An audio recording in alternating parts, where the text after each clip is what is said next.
Sharks, alligators, jellyfish, oh my! What am I going to do in the open water? Hi, I am retired professional triathlete TJ Tollakson, CEO of Diamond Bikes, and today we're talking about open water swim anxiety. Yes, it's real. Yes, I've been there. I'm going to share a couple stories with you. And yes, I am here to help you overcome your fear of open water swimming and teach you how to be calm. I suggest we form a calming circle. I am calm! One of my first panics was actually in my first age group world championships in Queenstown, New Zealand. It was a very cold glacier lake swim. I was wearing a full wetsuit. It was one of my first big races in the washing machine. And that means like we all dove off a pontoon in together and just people swimming on top of each other, hitting you in the head. And right away, I had a panic attack. I was like, oh my God, this water is freezing. I can't breathe. I'm gonna drown. I said, no, you're a much better swimmer than that. You should just need to relax a little bit. I flipped over on my back. I did a little backstroke and calmed myself down and kept swimming and I was fine. Second big panic attack happened. I was doing my first year pro, so shortly after that race. I was racing Escape from Alcatraz and I'm standing on the edge of this boat and kind of the front line pros all dive in and then everyone behind them jumps in and starts swimming. I was kicked in the eye in this swim and it cut my eye and the inside of my nose and my goggle filled up with blood. Now, I'm outside of the Alcatraz prison in a large body of water filled with man-eating sharks. No pressure then. And I start to massively panic. I don't know what to do. One, I can't see out of one goggle. I got blood, I'm bleeding in the water. I'm thinking, I'm shark bait for sure, I'm gonna die. Shark bait. Shark bait! And I'm looking around, I'm thinking, well, I think the best way forward is to keep moving forward. But I was a little nervous about swimming by myself. I was a little nervous with swimming with the pack. So I pulled out as wide as I could to the pack. I finished the swim, but I was having some major anxiety. I had to control myself. Again, I start hyperventilating and I'm thinking, what do I need to do? Again, the water's freezing, I'm wearing a wetsuit and I am bleeding out of my eye. Got out of the water, I finished the race, not fast at all, but it was a learning experience. And so those types of experience will help me teach you how to combat your anxiety. So,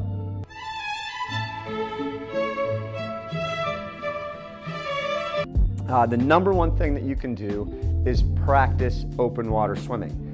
Open water swimming is almost an entirely different sport than pool swimming, so I suggest that you practice your open water swimming at least one time per week. The next thing is that during that practice with a buddy. Do you have your exit buddy? Please don't go out and practice a whole bunch on your own. It is very dangerous. And a buddy helps calm your nerves both on race day and in practice.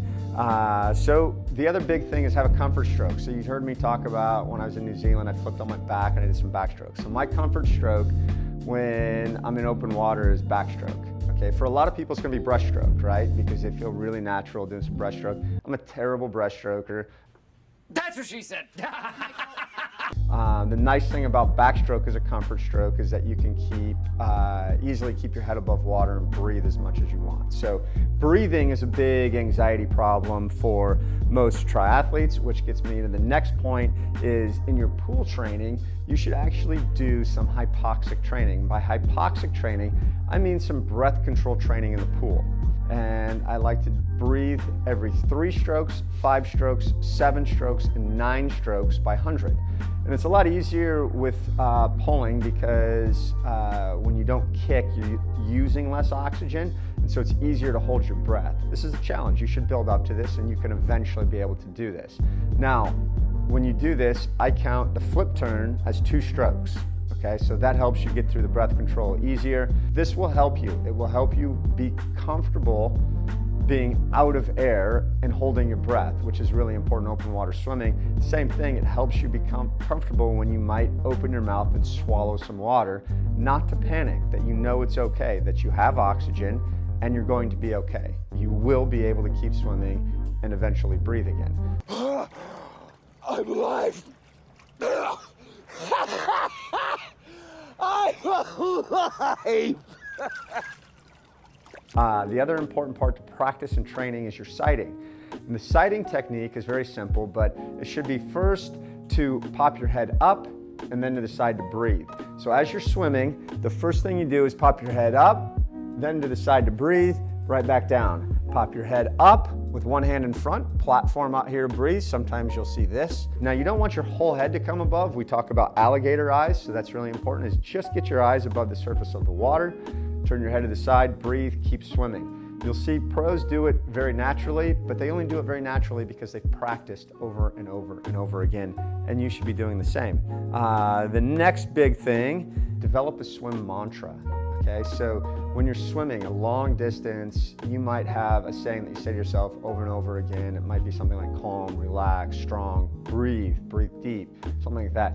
I picked this up from a group of high school girls that I used to coach when I first became a pro triathlete.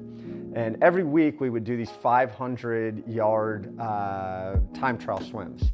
And these girls were super cute at the time. Finding Nemo was a new movie, and they would just keep singing, just keep swimming. Just keep swimming, just keep swimming, just keep swimming, swimming, swimming. Yes, now, when I get into these long swims and it seems really long, in my head, I see, just keep swimming.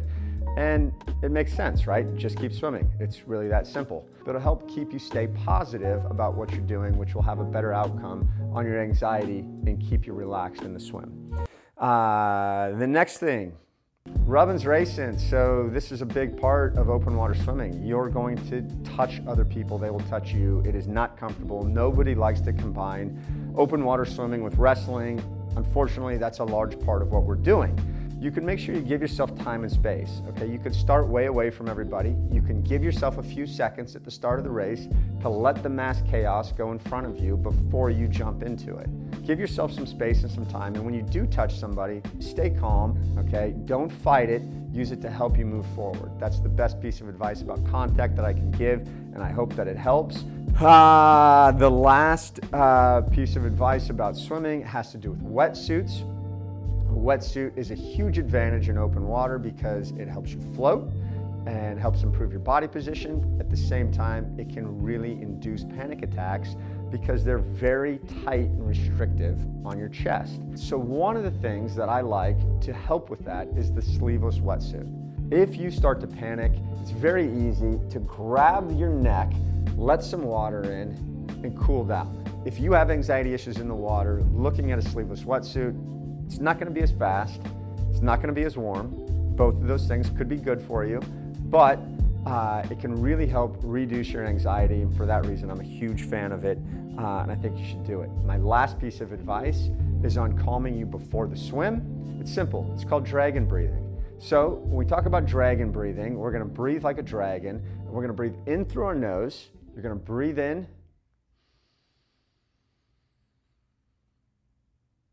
suck your stomach all the way in towards the back of your spine, and then you're going to breathe out longer than you breathed in.